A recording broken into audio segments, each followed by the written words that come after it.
Hi guys, কেমন আছেন? আশা করি সবাই ভালো আছেন। সো আজকে আবার একটা ভিডিওতে চলে আসলাম। আজকে আমার যেহেতু কোরিয়াতে হ্যাপি নিউ ইয়ার চলতেছে, হ্যাপি নিউ ইয়ারের জন্য কোরিয়াতে এখন আপনার বন্ধের ছুটি চলতেছে। প্রায় কোরিয়াতে ম্যাক্সিমাম অফিসগুলোই আছে এখন প্রায় 5 দিন বন্ধ, গভর্নমেন্ট হলিডে। কোরিয়ান নিউ ইয়ারের উপলক্ষে 5 দিন বন্ধ। সো আজকে নিউ ইয়ারের আগে আজকে হচ্ছে সেকেন্ড ডেতে হচ্ছে আমি আমার বাসার সামনে এই পার্কটা, আমার আগের ভিডিওগুলোতে আপনারা দেখেছেন এই পার্কে আমি কয়েকটা ভিডিও করেছি। সো আজকে আমি এখানে আপনাদের যেই বিষয়টা সম্পর্কে বলবো সেটা হচ্ছে, অনেকেই আমাকে প্রশ্ন করেন, ভাই কোরিয়াতে কি রেসিসিজম আছে? এটা নিয়ে আজকে আমি বলবো, কোরিয়াতে কি রেসিসিজম আছে নাকি না আছে সে সম্পর্কে আপনারা যদি আমার ভিডিওটা দেখেন তাহলে বুঝতে পারবেন কোরিয়াতে কি রেসিসিজম আছে নাকি না আছে। সো কোরিয়াতে প্রথম কোশ্চেন হতে পারে, কোরিয়াতে কি রেসিজম আছে? কোরিয়াতে রেসিসিজম অ্যাকচুয়ালি ডিরেক্টলি আপনাকে রেসিসিজমের মধ্যে পড়তে হবে না, বাট আবার ইনডিরেক্টলি আপনাকে কিন্তু রেসিসিজমের মধ্যে অনেক পড়তে হবে। যেমন ইউএস কানাডাতে টোটালি, যেমন আপনার বা ইউরোপে যেটা সরাসরি আপনাকে মৌখিকভাবে যারা মানে ব্ল্যাক বা মিক্সড দেখলে, বা আমাদের ইন্ডিয়ান স্কিন বা বাংলাদেশি স্কিন এরকম স্কিন দেখলে যে ইউরোপের কান্ট্রিতে যেরকম যে প্রভাবটা পড়ে যেটা পড়ে সেটা কোরিয়াতে আর কি অ্যাকচুয়ালি ওরকমভাবে নাই। বাট জবের ক্ষেত্রে যখন জব করতে যাবেন কোরিয়াতে, বা রাস্তায় চলাফেরা করতে যাবেন, যখন আপনি পাবলিক ট্রান্সপোর্ট ইউজ করবেন, বিশেষ করে স্পেশালি আপনি যখন বাস ইউজ করবেন বা সাবওয়ে ট্রেন ইউজ করবেন, তখন হচ্ছে আপনার ম্যাক্সিমাম হচ্ছে বাসে কোরিয়ানরা নর্মালি বাসে ফরেনারদের সাথে বসে না। যদি আপনি একটা সিটের মধ্যে বসেন, ডাবল সিটে যদি আপনি বসেন, তার একটা সিট যদি খালি থাকে সেই সিটে কিন্তু কোরিয়ানরা বসতে চায় না। পুরা রাস্তাটা প্রয়োজন হলে সে দাঁড়িয়ে যাবে, তারপরেও সে কোরিয়ান আপনার পাশের সিটে এসে বসবে না। ফরেনারদের সাথে ম্যাক্সিমামই হচ্ছে এরকম ঘটনা হয়, বসে না। এখন আমাকে প্রশ্ন করতে পারেন, ভাই আপনি কি এরকম ফেস করছেন? জি, আমি এরকম অনেক ফেস করছি। কোরিয়ানরা নর্মালি ফরেনারদের সাথে বসতে চায় না, স্পেশালি ওরা যখন মানে আমাদের স্কিন দেখে, মিক্সড স্কিন, এই স্কিনের মানুষের সাথে ওরা বসতে চায় না নর্মালি। বাট যদি হোয়াইট স্কিন হয় সেক্ষেত্রে হচ্ছে আপনার একটু আলাদা বিষয়, কিন্তু আমাদের যে মিক্সড স্কিন, এই স্কিনের সাথে কোরিয়ানরা নর্মালি বসে না। ওরা হচ্ছে হোয়াইট স্কিনের সাথে মাঝে মধ্যে সিট না পাইলে কষ্ট করে কোরিয়ানরা বসে, মাঝে মধ্যে সিট না পাইলে সেক্ষেত্রে হচ্ছে আপনার ওল্ড এজ যারা আপনার ইয়াং জেনারেশন তো বসে না, যারা ওল্ড জেনারেশন তারা হচ্ছে কি আপনার যখন দেখে যে অনেক কষ্ট হইতেছে দাঁড়ায় থাকতে, সেক্ষেত্রে ওরা তখন ফরেনারের পাশের সিটে বসে। বাট এই ইয়াং জেনারেশন তারা কখনোই ফরেনারদের সাথে বসবে না, তারা দাঁড়িয়ে যাবে। এই হচ্ছে আপনার ট্রান্সপোর্টের বিষয়টা গেল, যেটা পাবলিক ট্রান্সপোর্ট ইউজ করার সময় আপনি এইগুলো ফেস করবেন। সেকেন্ড আসা যাক হচ্ছে আপনার জবের ক্ষেত্রেও তো কোরিয়ানরা নর্মালি ফরেনারদের সাথে একটু খারাপ ব্যবহার করে থাকে, স্পেশালি যারা আপনার কোরিয়াতে যারা ম্যানুফ্যাকচারিংয়ে জব করে, স্পেশালি যারা ফ্যাক্টরিতে জব করে, তারা হচ্ছে আপনার কোরিয়ানরা ফরেনারদের সাথে একটু খারাপ বিহেভ করে থাকে। শুধু একটু না, মোটামুটি ভালোই খারাপ বিহেভ করে ওরা, এবং ফরেনারদের আপনার ডমিনেট করে। ওরা অলওয়েজ কোরিয়ানরা ফরেনারদের ডমিনেট করে। ফর এক্সাম্পল, যদি আমি কোনো একটা অফিসিয়াল কোম্পানির মানে অফিসিয়াল জবস যদি আপনার ডেস্ক জব বা লাইট জবে যদিও জয়েন করি আমি, সেক্ষেত্রে আমাকে জয়েন করতে হবে একদম নিম্নমানের পদে অ্যাজ এ ফরেনার হিসেবে। বাট কোরিয়ানরা এসে হচ্ছে আপনার অ্যাসিস্ট্যান্ট ম্যানেজার, অমুক ম্যানেজার এরকম মানে পদে আসে একদম। ওদের হচ্ছে মানে জবের টাইটেল সহ ওদেরকে ডাকতে হয়। বাট ফরেনারদের সাথে ওরা খুবই মোটামুটি মানে তুই তো আমারই সম্পর্ক, এরকম তুই তো আমারই করে বিহেভ করে, তুই তো আমারই করে ডাকাডাকি করে। এটা হচ্ছে কোরিয়াতে অ্যাজ ইউজুয়াল নর্মাল।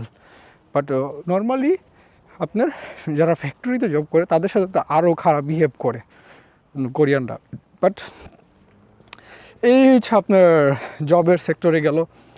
বাট আপনি যদি কোরিয়াতে অ্যাজ এ ট্যুরিস্ট হিসাবে ঘুরতে আসেন কিছুদিনের জন্য, আপনি যদি এই দেশে আপনি যদি আপনার মানি ওয়েস্ট করেন এখানে, সেক্ষেত্রে কিন্তু কোরিয়ানরা আপনার সাথে খুবই ভালো বিহেভ করবে। সেক্ষেত্রে কিন্তু আপনার সাথে খারাপ বিহেভ করবে না। কারণ আপনি যদি এই দেশে টাকা খরচ করেন সেই ক্ষেত্রে আপনার সাথে ভালো বিহেভ করবে কোরিয়ানরা। কিন্তু যদি আপনি টাকা ইনভেস্ট না করেন, জাস্ট খালি এদেশে আসেন যে টাকা কামাইতে, তো সেই ক্ষেত্রে আপনার সাথে মোটামুটি খারাপ বিহেভ করবেই কোরিয়ানরা। যে আপনি যখন টাকা আর্ন করতে যাবেন সেক্ষেত্রে ওরা কিন্তু খারাপ বিহেভ করবে। কিন্তু টাকা যদি আপনি কী বলে, টাকা যদি ওয়েস্ট করেন সেক্ষেত্রে আপনার সাথে খুবই ভালো বিহেভ করবে কোরিয়ানরা। বাট টাকা যদি আপনি আর্ন করতে যান ওই ক্ষেত্রে কোরিয়ানরা যেই বিহেভ ওদের, এটা ফরেন মানে অ্যাজ এ ফরেনার হিসাবে আমি সব দিক দিয়ে এইগুলো ফেস করছি। প্রথম হচ্ছে জবের দিকে ফেস করছি, প্লাস হচ্ছে আপনার ট্রান্সপোর্টে ফেস করছি, এগুলোতে আমি রেগুলারই ফেস করছি, ইভেন স্টিল এখনও ফেস করি। এটা হচ্ছে আমার বাসার একদম কাছে, এই জায়গাটা অনেক সুন্দর না? এটা হচ্ছে খুবই সুন্দর একটা জায়গা। তো এইগুলো তো আমি রেগুলারই ফেস করি, ইভেন এখনও করতেছি।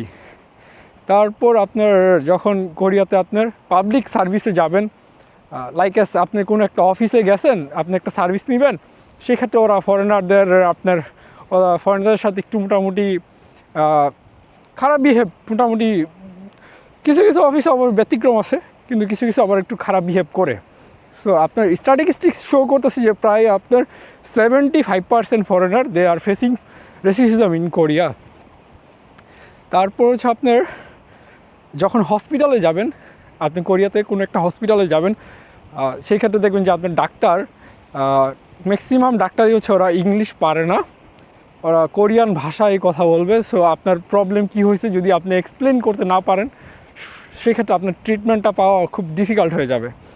সো এই এই জিনিসগুলো তো আছেই, প্লাস আরও অনেক প্রবলেম তো আছে কোরিয়াতে। আপনার এই সব কিছু নিয়ে আপনার এই দেশ অ্যাকচুয়ালি অ্যাজ এ ফরেন কান্ট্রিতে থাকতে গেলে এগুলো থাকবেই। এই রেসিজম মোটামুটি সব দেশেই আছে। আমার বাংলাদেশি যে নাই তা না, আমার বাংলাদেশেও রেসিজম আছে, কিন্তু আমরা বাঙালিরা এটা ভুলে যাই। আমার দেশে যখন ফরেনাররা যায় আমরা মনে করি যে তারা অনেক টাকাওয়ালা, সেই জন্য তাদের সাথে আমরা ভালো ব্যবহার করি বা তাদের থেকে বেশি ভাড়া নিতে চাই। লাইক যদি এক জায়গা থেকে আরেক জায়গায় ওরা ট্রান্সপোর্ট করে ভাড়াও বেশি নিতে চাই, এরকম ফরেনারদের সাথে মোটামুটি বোকা বানাতে চাই। এরকম কোরিয়াতেও আছে, কোরিয়াতেও অনেক জায়গায় অনেক ট্যাক্সি ড্রাইভার ফরেনারদের বোকা মনে করে আপনার বেশি ভাড়া নেয়, বা যেটা সহজ যাওয়ার অনেক কোরিয়াতে কিন্তু ট্যাক্সিগুলো হচ্ছে মিটারে চলে, কিন্তু ও আপনাকে কী বলবে, ভাড়ার কথা তো কখনোই বলবে না। আপনার এই কোনো একটা জায়গায় আপনি যাবেন, এইখান থেকে এইখানে ডিস্টেন্স খুব কাছে, ধরেন 5 কিলোমিটারের ডিস্টেন্স, সেটা কি করবে, ঘুরিয়ে নিয়ে প্রায় আপনার 8 কিলোমিটার বানাবে।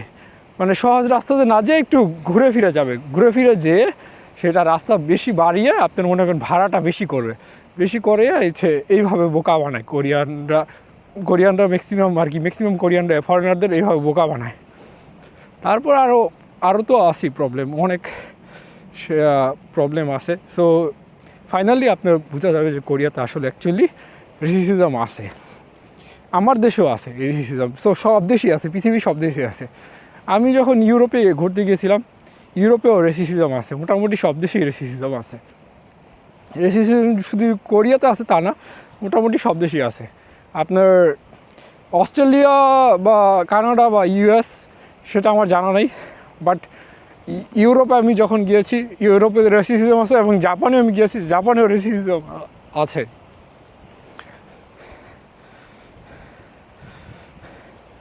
এটা খুবই সুন্দর একটা জায়গা, আমার বাসার থেকে একদম কাছে এই প্লেসটা। আমি প্রায় আসি এখানে ঘুরতে, আমার যখনই ছুটি থাকে আমি এখানে ঘুরতে আসি।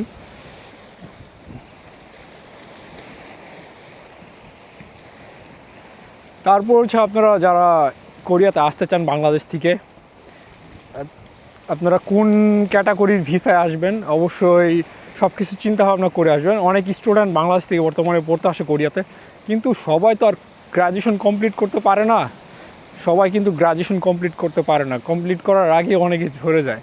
আপনার বিভিন্ন দেশে কোরিয়া থেকে মুভ করে, বিভিন্ন দেশে আবার অনেকে কোরিয়াতে গ্র্যাজুয়েশন কমপ্লিট করে এটা হচ্ছে মাঝখানে হচ্ছে পাথওয়ে হিসাবে ইউজ করে কোরিয়াকে, জাস্ট এখান থেকে গ্র্যাজুয়েশন করে আপনার Europe, Canada, Australia, US UK এইসব দেশে দেন মুভ করে।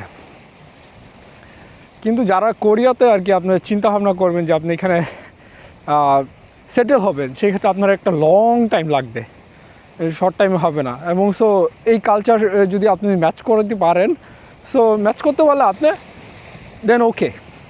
বাট এন্ড অফ এই দেশে কিন্তু রেসিজম আছে, সেই জন্য সব কিছু মিলিয়ে ঝিলিয়ে আমাদের এই দেশে থাকতে হবে।